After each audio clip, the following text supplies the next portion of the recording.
สวัสดีทุกคนในคลิปวิดีโอนี้เดี๋ยวเราจะมาสอนกันยิงแอดผ่านมือถือเนาะซึ่งว่าเราเอิ้นว่าการบูตโพสต์หรือว่าการโปรโมทที่หน้าเพจนั่นแหละโดยมือถือเราจะเข้าไปที่Facebook นี่เลยก็ได้แล้วก็สลับไปที่เพจเลยก็ได้แต่สำหรับผู้ใดที่ว่าสมัครเข้าไปที่ Business Suite แม่นยิงทาง Business Suite เลยก็ได้เนาะมันก็คล้ายๆคือกันนั่นแหละเข้าไปแบบนี้ เข้าไปที่ Business Suite เนาะหลังจากที่เราเข้าไปแล้วเราก็เลือกโพสต์ที่ว่าเราจะยิงไปเนาะกรณีที่ว่าเราโพสต์ไปแล้วเนาะเราเลือกโพสต์ไปแล้วเนาะตัวนี้สมมุติว่าเราจะเลือกโพสต์ตัวนี้ที่เราจะยิงไปเนาะคลิกเข้าไปที่ว่าโปรโมทนี่เลยเนาะ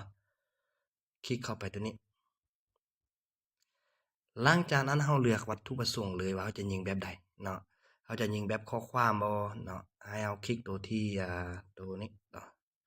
คลิกตัวที่2นี้เนาะเรายิงแบบข้อความก็คลิกตัวนี้เนาะจะยิงให้มีการส่วนร่วมกดไลค์กดแชร์ก็คลิกตัวที่3เนาะสมมุติว่าเราจะคลิกตัวนี้เนาะแล้วเลื่อนลงมาตัวนี้มันจะบ่มีคำว่าโปรโมทเลยเพราะว่ามันเบลอย้อนว่าเราเชื่อม WhatsApp เนาะสำหรับผู้ใดที่ว่าเชื่อม WhatsApp แล้วมันเป็นแบบนี้ให้ติ๊กออก WhatsApp ให้เป็นแต่ Messenger เนาะนี่มันก็จะขึ้นแบบนี้หลังจากนั้นเราไปเลือกเนาะเราไปเลือกว่ากลุ่มเป้าหมายเราจะเอาแบบใดเนาะสำหรับผู้ที่ว่าจะยิงโดยที่สร้างตัวนี้เลยก็ได้เนาะหรือว่าไปสร้างตัวใหม่เลยก็ได้เนาะสมมุติว่าสร้างตัวใหม่ก็กดตัวนี้สร้างไปเนาะกดตัวนี้สร้างไปแล้วทีนี้ต้องมีชื่อกลุ่มเป้าหมายนะสมมุติว่าเราจะเขียนว่าแอด1ซะชื่อจั่งใดก็ได้เนาะทีนี้ให้เราคลิกไปที่ตำแหน่งนี้ถ้าบางคนที่บ่ได้เบิ่งอยู่นี่น่ะมันจะตกอยู่ประเทศอื่นเนาะถ้ามันบ่แม่นเป็นลาวก็คลิกเข้าไปนี่แล้วถ้ามันเป็นต่างประเทศเนาะสมมุติว่าเป็นอเมริกาบ่หรือว่าเป็นเวียดนามบ่ให้ลบตัวนี้ออกไปแล้วพิมพ์คำว่าลาวใส่เนาะสมมุติว่าคลิกกับตัวนี้เนี่ยก็เลือกนี่คำว่าประเทศลาวหรือสำหรับผู้ใดที่จะยิงไปเฉพาะแขวงใดแขวงหนึ่งมานะพิมพ์อยู่นี่เอาเนาะสมมุติกูคลิกตัวนี้เข้าไปนะคลิกเข้าไปปุ๊บเนี่ยมันก็จะเป็นประเทศลาวหลังจากนั้นกดบันทึกได้เลยเนาะกดบันทึกตัวนี้โอเคต่อมาเฮามาเพิ่มความสนใจอันนี้เอาคลิกตัวนี้เนาะเพิ่มความสนใจคลิกเข้าไปเนาะแล้วทีนี้มันจะมีพวกอันนี้ที่เฮาอยากจะคลิกใส่แล้วก็เขียนใส่เลยสมมุติว่าเฮาจะสมมุติว่าจะเขียนไปว่าความงามเนาะสมมุติว่ายังไปหาคนที่มีความงามมีความสนใจในด้านนี้นะความงามคลิกเข้าไปแล้วมันจะขึ้นมาแล้วเราคลิกเอาพวกนี้เนี่ยสมมุติว่าเราจะเอาเครื่องสำอางเราก็ติ๊กเอาช้อปปิ้งออนไลน์ก็คลิกเอาพวกผิวพรรณบ่พวกสปาบ่อิหยังประมาณนี้เราก็คลิกเอาเนาะเราก็เลือกนี่อ่าสำหรับผู้ใดที่ว่า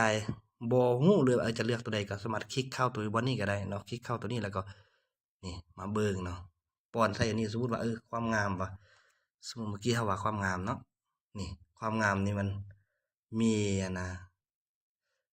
ความงามเนาะความงามนี่มันมีบ่มีเนาะตัวนี้เนาะมันมีคนหลายส่ำใดเนาะพวกความรู้นี่แหละ500,000ผู้คนที่มีความสนใจด้านนี้แล้วก็เลือกเบอร์แล้วก็กดไม้บวกนี่ก็ได้สำหรับผู้ใดที่ว่าคิดอยู่พวกนี้บ่ได้เนาะหลังจากตัวนั้นเขาเลื่อนลงมากดบันทึกได้เลยบัดนี้ขั้นตอนต่อไปเราเลือกอันน่ะกลุ่มเป้าหมายที่ว่าอายุสมมุติว่าเราจะยิงอายุ18ปี50-15ปีเอาเลื่อนส่ำนี้เนาะนี่ได้แล้วหลังจากนั้นเราก็โอเคเลื่อนลงมาเนาะบันทึกกลุ่มเป้าหมายได้เลยเนาะมันก็จะได้กลับขึ้นมานี่เราก็บอกว่ามันได้ตัวนี้แอด1เนาะเห็นบ่นี่อยู่ลาวเนาะอายุ18ปี50-15ปีอันนี้ความสนใจจะเป็นเครื่องสำอางความงามใบหน้าช้อปปิงออนไลน์หรือผิวพรรณเนาะเราก็เลื่อนลงมาต่อมาเนี่ยเรามาปรับเอาอันน่ะจำนวนเงินที่เราจะใช้เนาะสมมุติว่าตอนนี้เนี่ยเรายิง2มือเราใช้7เหรียญแสดงว่ามือละ3.5เหรียญเนาะแต่ถ้าเราอยากจะปรับใช้เป็น20เหรียญก็ได้เนาะสมมุติเราจะใช้20เหรียญอาใช้20เหรียญแล้วทีนี้เราจะปรับใช้เป็น5มือเลยก็ได้เนาะเราก็กดคำว่าไม้บวกนี่ก็ได้เนาะกดไม้บวกนี่เลยก็ได้นะกดไม้บวกเลยให้มันเป็นเลข5แบบนี้เป็นเลข5แบบนี้เนาะมันก็จะบอกเลยว่าแต่ละมื้อมันจะเข้าถึงเท่าใดประมาณ 2,000 นะ6,000 คนเนาะส่ำนี้เนาะถ้าเรายิง5มื้อในจำนวนเงิน20เหรียญนี่นะเนาะหลังจากนั้นเราเลื่อนลงมาเนาะตัวที่นี้มันตำแหน่งจัดวางถ้าเราอยากจะเอาเราก็คลิกเอาตัวนี้เลยเนาะ คลิกเอาตัวนี้สมมุติว่า